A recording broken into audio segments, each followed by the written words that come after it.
Hey everyone, Dustin here with the Han Private Wealth. So in today's video, I want to give a quick reminder that the Register Education Savings Plan, or RESP for short, deadline is fast approaching, which is always the calendar year end of each calendar year. Here's a list of things that you should be looking for before the RESP deadline.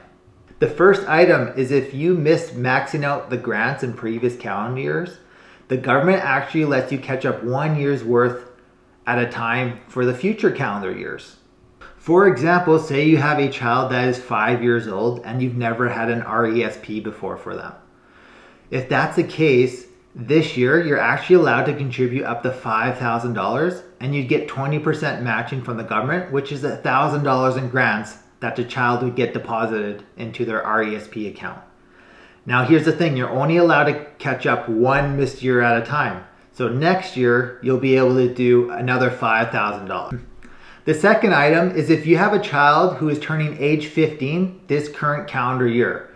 If that's the case, this is a very important year for you when it comes to RESPs, because for you to continue to get grants in age 16 and age 17 for the next 2 years, you have to do at least one of these two things.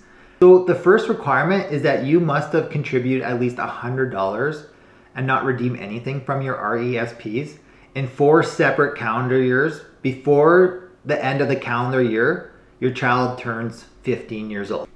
If you haven't done that and you've never opened up an RESP before, then you have to do option 2, which is contribute at least $2,000 by the end of the calendar year your child turns 15 years old.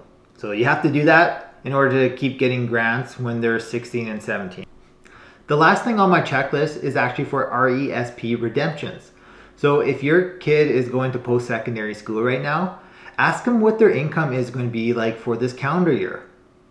Because when it comes to the grant and income portions of an RESP account, when you redeem those are taxable in the kid's name if they're going to an eligible post-secondary school.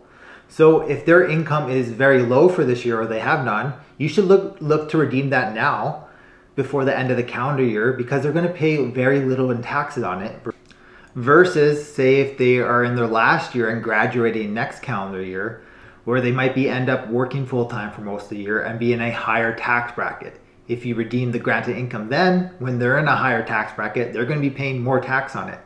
That's everything I have for RESP reminders. So if you like this video, please click on that subscribe button, and if you have any comments, please comment below.